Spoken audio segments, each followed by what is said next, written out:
Feel like I lost a hammer fight. Your lifetime cool points go up a few notches. I got on my sleeping bag and like we were done. Morning, Trainiacs. After trying to be a real hero yesterday with free back, breast, and fly, all these muscles that I forgot I had. That was no picnic. Saw a nice little bump up in the subscriber base yesterday. Oh my god, so many choices. Yellow. Likely from the people that listen to the Intelligent Racer podcast, which went live yesterday or the day before. Welcome! Now we swim.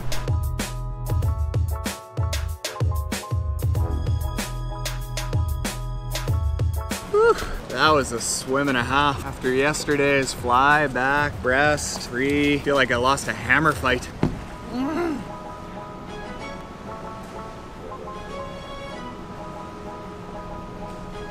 Coach Pat over there. My Coach Pat, and hopefully soon some of your Coach Pat.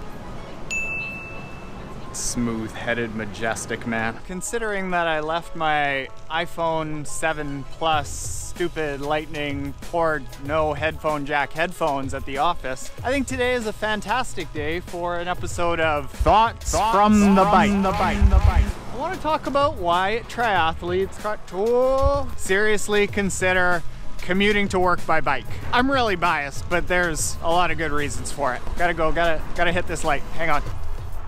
Made it. So I've always had a fair bit of bike strength and typically done quite well in the bike portion of a lot of triathlons, but it's really only been the last couple of seasons that I've put in really crushing bike times and had major improvement, and I think that that has a lot to do with bike commuting. So I started commuting in by bike somewhere around a year and a half, 2 years ago, all summer, all winter, rain or shine, and what I've found ended up happening is that my bike fitness really improved. Now here are the, I don't know, I don't have a number. We're just gonna see how many benefits I can think of as to why people should consider commuting by bike. Number one, bicycles are fun. There are very few things that are still as fun as an adult as when you're a kid. Biking is one of them. Number two, it's efficient. You gotta drive to work and home every single day. You might as well use that time for a little bit of a workout. Number three, when you start going year round and you're going through, say, snow or really windy days, I find that it helps build the strength in your legs, especially if you're on a single speed like I am.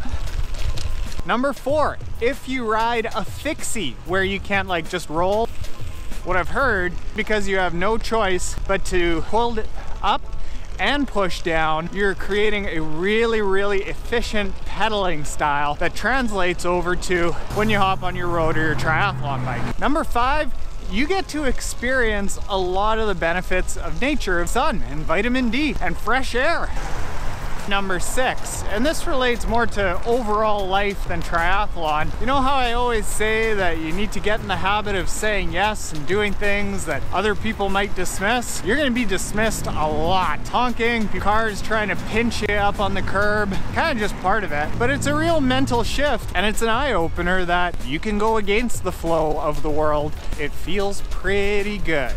Number seven, it'll teach you quite a bit about bike mechanics. You end up just fixing a lot of the stuff yourself, and you become a fair bit more handy on all your tri-bikes as well. There is the Manitoba legislature. It's the golden boy on top. It's like a giant 20-foot naked dude holding a bunch of wheat covered in gold. Life goals, right? And then lastly, this is my total biased opinion, but it just makes you an all-around better person. You're more mellow, healthier, you're doing good things for the environment.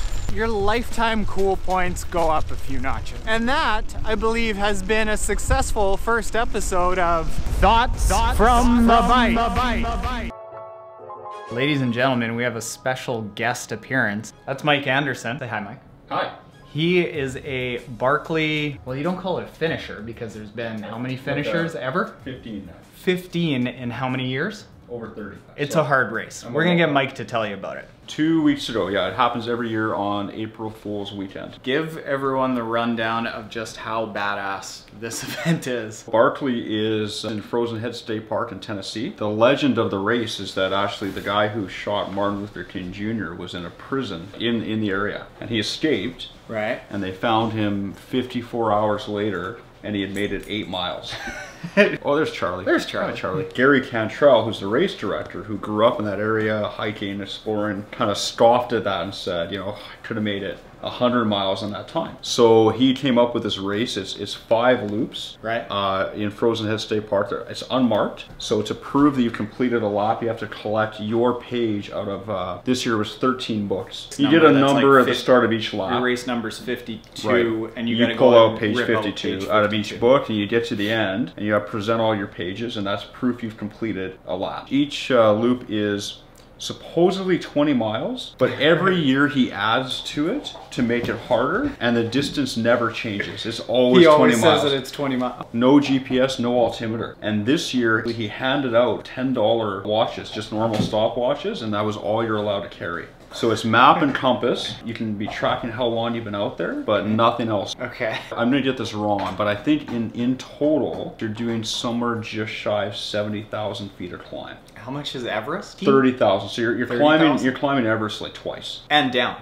And down. Yeah, and down. Correct. Yeah. Okay. And there's just some beastly climbs out there. Then they've got some descents. So there's stories to go with all of these. Yeah. And then there's a 60-hour time limit. So if it was truly 100 miles, you really, as long as you go no slower than what, about 36 minutes a mile, you'll finish the race. Yeah. But in 30 years, they've had 15 finishers. How many enter every year? It's limited to 40 racers. There's no application process. It's like a hidden application process, you have to know someone. Gary Cantrell, who goes under the name Lazarus Lake, picks out the 40. Based on the likelihood that you're going to finish, every year they have the human sacrifice. I was going to say, talk about So there's someone who has no business being out there at all that just gets picked that's completely unqualified. Wasn't there one year a human sacrifice where the guy got lost or something like that, and a day later they found him and he had gone 2 miles? Oh, it could be. I mean, there's been some unbelievable stories. So this year's finisher was John Kelly. 3rd attempt. He only started running ultras in 2013. Last year he made it out onto loop 5, but because there's cutoffs to start each loop, he got started, walked 100 yards up the trail, and slept. And so they've now named that place on the trail Upper Camp Kelly. And most people don't realize those cutoffs get really tight. I think about an hour's sleep in 59 hours. So pretty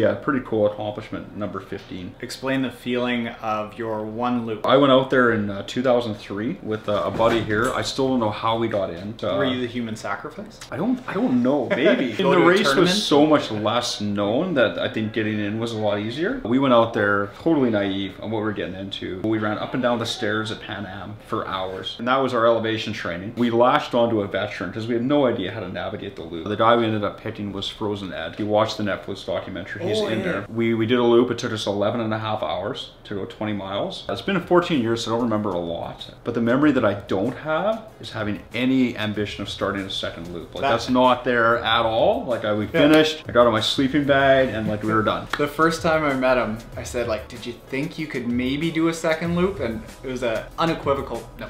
No. Not even not a chance. A thought. Once you know what's waiting for you out there, you just have no desire to go back. 5 loops is just beyond comprehension for me. Just an amazing, amazing feat. Check out the documentary, it's pretty intense. Now we're gonna do work. Bye. That's a day, Tradiacs. Mike there is a super good ultra distance runner. I think his long-term goal is to make the Western States. I don't know, ultra distance running, I think that's right. Check out the Barkley Marathon documentary on Netflix. It's like so crazy that you're gonna wanna do it. I'm out.